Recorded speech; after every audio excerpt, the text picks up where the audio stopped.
Is a Taliban takeover of Afghanistan now inevitable? No, it is not. Because you have the Afghan troops have 300,000 well-equipped as any army in the world, and an air force against something like 75,000 Taliban. It is not inevitable. By late afternoon, the Taliban made a brief incursion into Kabul, probing. They met no resistance. Kabul would be a walkover. Just hours later, seeing the writing on the wall and likely saving his life, President Ashraf Ghani escaped the country. It was game over. Your own intelligence community has assessed that the Afghan government will likely collapse. That is not true. Can you please clarify what they have told you about whether that will happen or not? That is not true. They did not reach that conclusion. And this is just in. For the very first time, we are getting a look at new video showing the Taliban inside the Afghan presidential palace there in Kabul. You can see here, if you look at this video, a number of armed men celebrating and even sitting in the chair that Afghan President Ghani relinquished just hours ago. This video comes to us from Al Jazeera and could symbolize the end of the Afghan government. إذا جاء نصر الله والفتح ورأيت الناس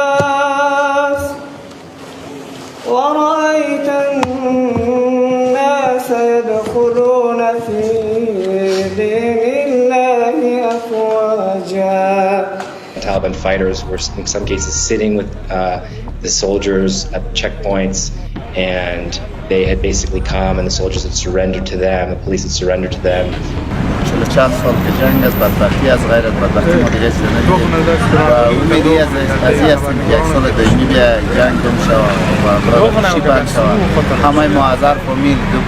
There were groups of Taliban fighters leaving the city. They were leaving captured Humvees, police trucks with captured weaponry, and there were crowds of locals on the side of the street cheering them, little children running after these vehicles. There's going to be no circumstance where you see people being lifted off the roof of a embassy of the United States from Afghanistan. It is not at all comfortable.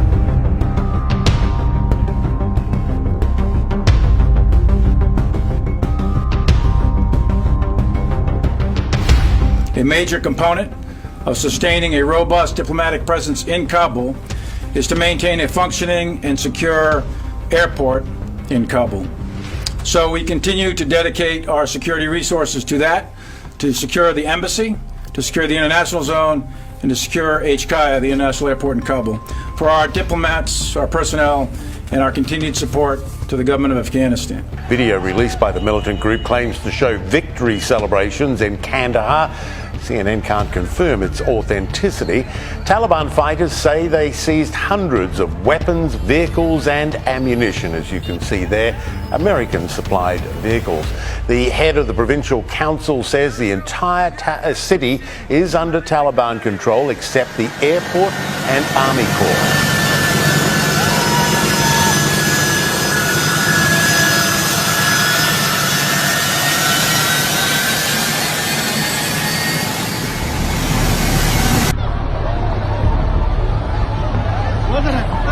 And there are a range of possible outcomes in Afghanistan, and I want to emphasize repeatedly, and I've said this before, a negative outcome, a Taliban automatic military takeover, is not a foregone conclusion.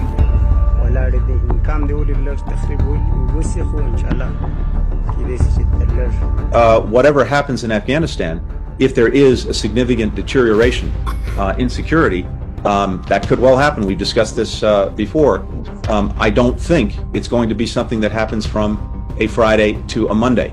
So I wouldn't necessarily equate the departure of our forces in July, August, or by early September with some kind of immediate deterioration in the situation.